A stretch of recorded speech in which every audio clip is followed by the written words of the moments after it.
آج یہ منافق اپنے آپ کو مسلمان کہتے ہیں, اپنی تحریف شدہ کتاب کو میرا قرآن کہتے ہیں, لیکن ان کو یہ کاپی رائٹ نظر نہیں آتا, ان کی آنکھوں پر پٹی بندھی ہوئی ہے. یہ لاؤڈ اینڈ کلیئر میسج ہماری طرف سے جانا چاہیے. اس مقدس ایوان نے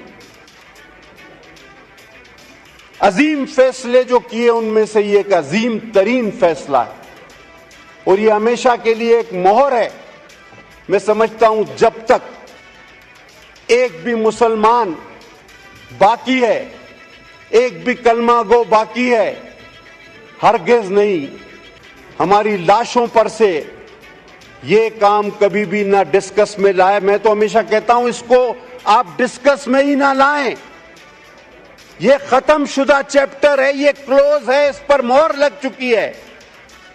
ایک سوال کہ یہ مرتد, آپ کو شاید پتا نہ ہو, میں ایک بات شاید اگر جن لوگوں کو پتا نہ ہو, میں ایک بات کا ان کے علم میں اضافہ کروں کہ یہ اپنی ان کتابوں کا یہ مرتد جو اپنے آپ کو پتا نہیں کیا کہتا ہے, میں تو وہ لفظ بھی استعمال نہیں کرتا, یہ انگریزی میں ترجمہ نہیں کراتا ہے. ادری صاحب پتا ہے آپ کو کیوں؟ بہت کم لوگوں کو پتا ہے کہ یہ اپنی جو اس کی مرزا مرتد کی لکھی ہوئی کتابیں ہیں اس کا انگریزی میں ترجمہ نہیں کراتے, کیونکہ نعوذ باللہ نعوذ باللہ نعوذ باللہ میں دوہرا نہیں سکتا جو اس مرتد نے ان کتابوں میں دیگر انبیاء اور شہدائے کربلا, جن کے اب مزارات پہ میں آغا صاحب اور شگفتہ حاضری دینے گئے, وہ شہزادے جنت کے جن کے لیے حضور صلی اللہ علیہ وسلم اپنے سجدے طویل کر دیتے تھے, تو وہاں بھی کچھ لوگ کہنے لگے کہ پتہ نہیں آپ کس فرقے سے ہو, اس فرقے سے ہو. فتوے نہ دیں, لیکن میں چاہتا ہوں ایسا ماحول بھی پیدا نہ کریں کہ ہم مسلمانوں کی سب سے بڑی دولت ہمارا ایمان اور آقا نامدار خاتم النبیین پر ایمان ہے. وہ خاتم النبیین ہے حضرت محمد مصطفیٰ صلی اللہ علیہ وسلم, آخری نبی تھے, ہیں اور رہیں گے جب تک بھی ایک مسلمان باقی ہے, اس کی سانس میں سانس باقی ہے. نہ اس مسئلے کو چھیڑا جائے, نہ اس موضوع کو چھیڑا جائے.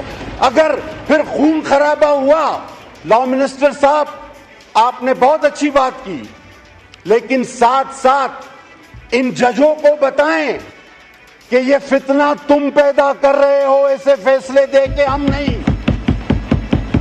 یہ فتنے نہیں ہونے چاہیے, یہاں تک تو میں آپ کے ساتھ ہوں, لیکن فتنہ پیدا کرنے والے کو کتنی بڑی سزا ملے گی, ایک بار پھر ماشاءاللہ کھڑے ہو کر یہ بھی بتا دیجئے کہ جو اس 25 کروڑ عوام میں فتنہ پیدا کرتا ہے, جو پتہ نہیں کتنی لاکھوں میں تنخواہیں لے کر اس قوم کو اپنی قلم کے ذریعے اس آگ میں جھونکنا چاہتا ہے, ہمارے ایمانوں پر ضرب لگانا چاہتا ہے, ہمارے جذبات پر کھیلنا چاہتا ہے, اس کو کتنی بڑی سزا ہم دینے جا رہے ہیں, یہ بھی پتہ ہونا چاہیے.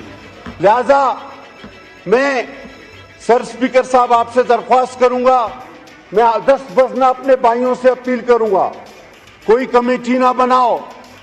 میرا آقا آخری نبی ہے, میرا ایمان ہے, ہم سب کا ایمان ہے. اس مسئلے کو دوبارہ پیچیدہ اور ڈسکس کرنے کی کوئی ضرورت نہیں.